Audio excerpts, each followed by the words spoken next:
Jock Kid.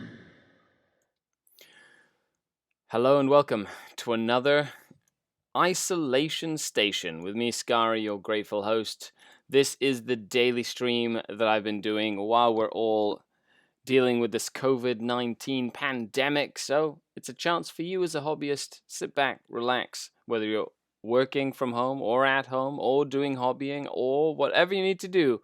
Spend some time drinking coffee, hashtag just putting paint on it, and or building stuff. Today I continue the project that I started on yesterday, which is working on Drazar and his Incubi. Very excited about getting this project done, since being a Drukhari player, that's pretty much what I am. You can see what I'm listening to down in the jukebox box. Since we are on YouTube and Twitch, we have to make sure we keep all the copyright people happy. Hence why it's on my earphones. But if you are catching us live, make sure you leave a comment, share, like, subscribe, click that notification button. And I will be back tomorrow at 11 a.m. Eastern Standard Time for another bout of hobbying. In the meantime, hello, Sharonan. You sound a little tired, Skari. Doing all right? Oh yeah, I'm fine. I did actually get to bed really late last night. I have rediscovered Dawn of War. You know, we got together like late night with a couple of the Team Canada members, and ended up playing with all of us. We played for a couple hours. It was actually super fun, and it made me remember how much I love playing Dawn of War. Soulstorm, so I got to play with my cool Dark Eldar and stuff. Hello, Eglin. Hello, War Mistress. Yeah, so really, really excited about it. Sharonan. That was super fun, by the way. Really enjoyed that, to be honest. And yeah, other than that, we've got Matt's live stream coming up at 1 after this live stream, and then at 3 p.m. we have the Art of War live stream with Nick Nanavati, where he will be doing just painting. Yeah, he'll just be doing some painting streaming, which will be super fun. Ow. Other than that, I hope you guys have got your hobby stuff up and running. Trueborn is coming to say hello. Hello to the Trueborn. This is my son, Ollie. Hello, Ollie. How are you? Good. How are you? Good. We did our daily workout today. Mhm. Yeah. How you feeling? Good. Good. Yeah. What are you doing right now? I'm just waiting for the mouse. I just need to get to the mouse. Right. You're getting the other mouse, and you're going to be doing some Schoolwork. some schoolwork. Ew. Ah, well, you know how it is. TV Robbie says, "Good day, Ollie." What? TV Robbie says, "Good day." That's what they say in Australia. Good day. Good day. Good day. I don't really speak Australian. I don't speak Australian. It's English. It's just weird English. You should get to, if you can. The Horde model really is like so that. fun. I The really Horde like mode is so fun. That makes sense. What will you do with the extra minis from Blood of the Phoenix? Make Drukhari, Battlefield Cruisers for Hellions and Reavers? Hello, Warping. Welcome, everybody on YouTube as well. Thanks for tuning in. If you have any questions, it is live, so I can do a Q&A, so I can answer questions and stuff like that if it's something you'd like me to do. Bonjour from France. Cabal de Listitius Impalers. Don't lick your brush. You'll get the coroni or just dead brain cells. That just makes sense. All English is weird English at this point. I guess you are also right. I really like that Drazar. Yeah, Drazar looks really cool. That's the newer version, right? That is the newer version of Drazar. Right now, I put some PVA glue, put some Woodland Scenics like gravel sand on there. Just some. And now I am putting a little bit of watered down PVA glue to make sure I hold all of the little Sand? Yeah, so hold all the sand in place so that it doesn't brush off when I paint it. And just so you know, we did another battle report. We did do another battle report. I won again. Oh my goodness. We don't like telling people who won or who lost on this stream, Ollie. Like that, people watch it and they don't know what happened. But you don't know what happened in the middle of the battle. And in the middle of the battle, it was super intense. It was really fun, actually. It was very intense. Just waiting for that to come back from Damien, who's editing our battle report, and we shall have it up as soon as he's posted it. You are working on some guys as well. Look at that. He's got some... Whoa, Okay. that almost poked me in the face. Here, let me put it on this camera here. So that is... It's almost done. Yeah, that's one of your Sisters of the Thorn. Yeah. And it's a wizard unit. You've built... It is. As long as there's 2 models in the unit, they're a wizard. As well as a cavalry unit, which is actually pretty cool. We're not talking about Roman. Saludos, Thane Drake Wargaming. I know, kind of cool, right? Well, you know. Here you go. Okay, your mouse. Go you see if your mouse is there. Okay, so I've already done that. Put some watered down PVA glue on Drazar's base. Have a good day, everybody. Thank you, Mr. Ollie. Woo, bat rep. So I know, I'm super excited about getting that.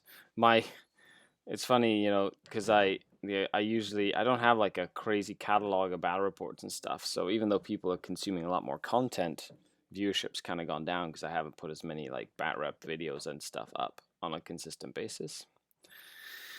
So that'll be interesting to see how this whole thing does.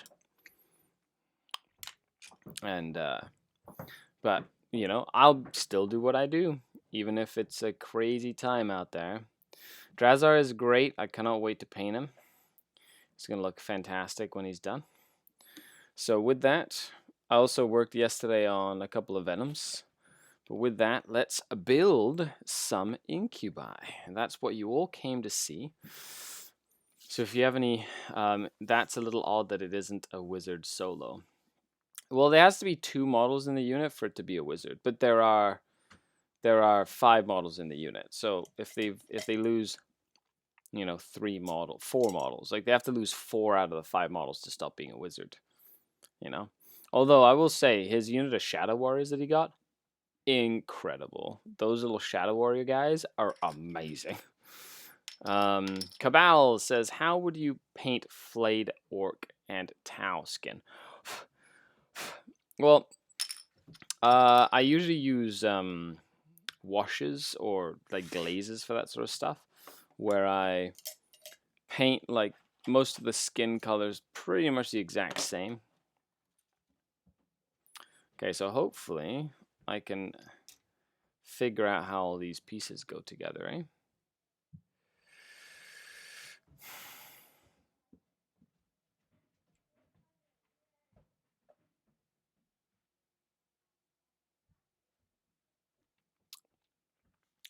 Because I am doing this with no instructions whatsoever. Howdy there, John the Cron. What's going on? John the Cron, ladies and gentlemen, has joined us on Twitch. The one, the only, Jean the Cron. From battle reports such as when the Necrons destroyed all the Black Templars.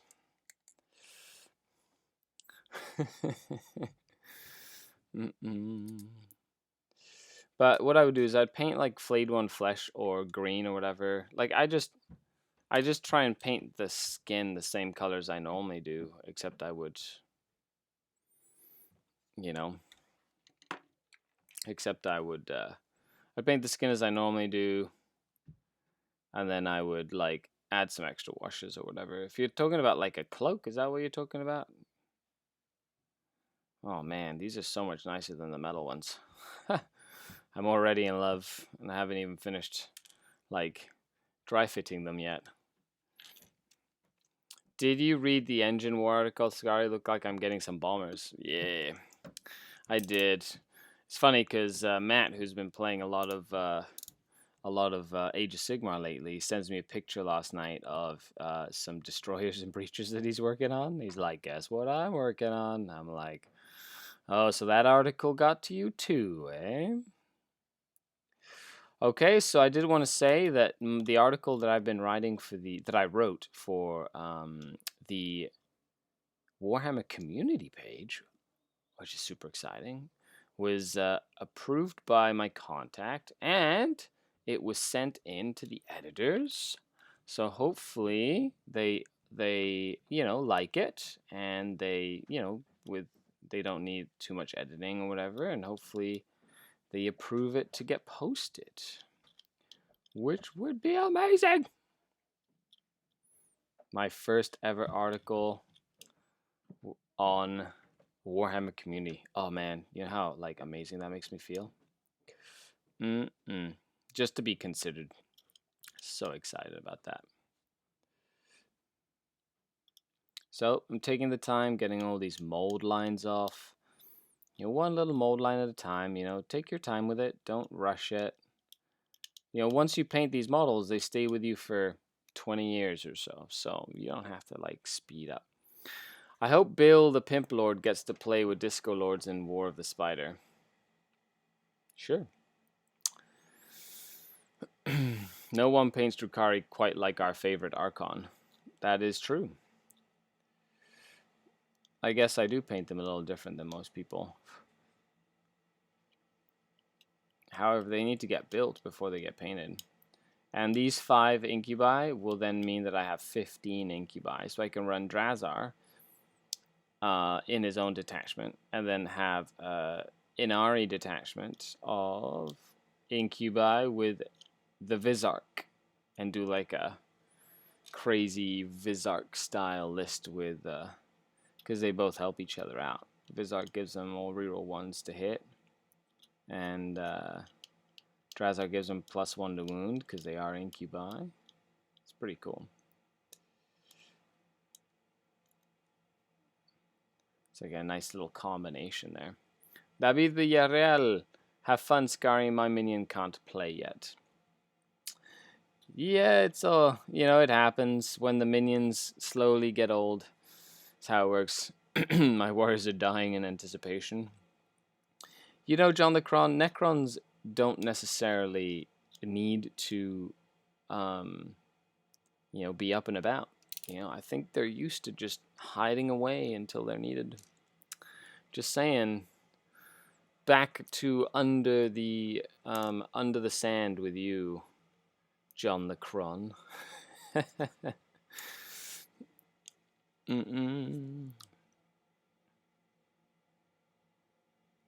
Let's see. Oh, there we go. Oh, it's coming out like crazy. Oh, mamma mia, will you let me go? Na na na na na na na na.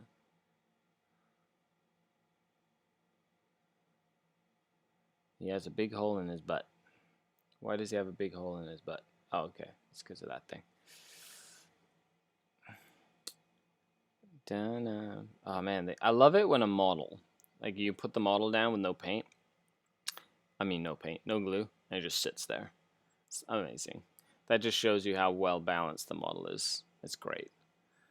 That just is, I love it, because like that you can actually like put glue on it, leave it, let it sit. You don't have to worry about it, getting in the way of stuff. Boom.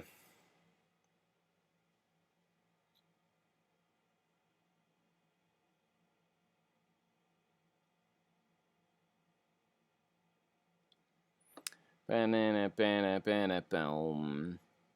And then if I do one of these at a time, I get to really sort of savor the process. I could actually do probably a little bit of work on the bases if I wanted to. Put a little bit of like ruins or stuff like that. That might actually. Some of them do have like the little like stones and stuff already on their feet. Oh, that's the whole Clavex. Oh, cool. Looking forward to that. Because then you've got that shrine too, that like Incubi shrine.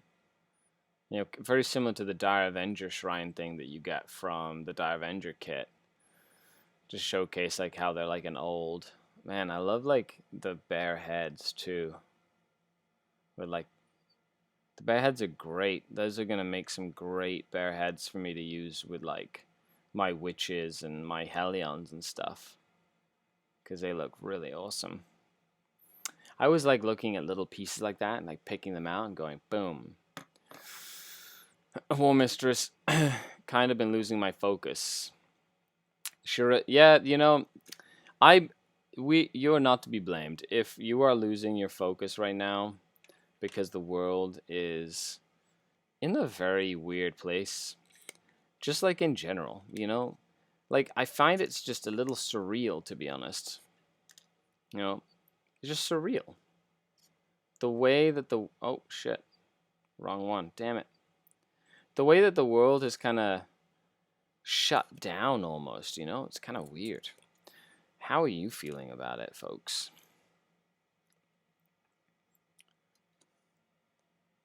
You know, it's just it's just weird not being able to do. We're as animals, and you know, this apocalypse sucks. At least the sun is out today. Yeah, it's like the weirdest style of apocalypse. You know what I mean? If you'd have told us that, like, you know, the right now, that one of the biggest, you know, things that would happen this like half a century or whatever would be a giant pandemic that literally shuts down society as we know it, you know? That's exactly what it's done. It's literally changed society, which is crazy. It's like how everything works. It's just really, you know?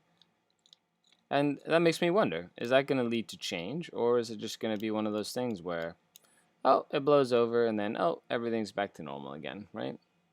Got an MRI yesterday in the hospital. It was a ghost town. It was surreal. Well, you know, most people who are... However, I have been talking to a couple of my friends who are doctors, like, or sorry, I read a post that Darren, who is a doctor, put up from Canhammer, and he was saying how something that they've, you know, that he's really learned is how much stuff he's been able to do remotely, you know, that he wouldn't have done remotely before, and how, you know, he could see a lot of stuff becoming remote in that sense.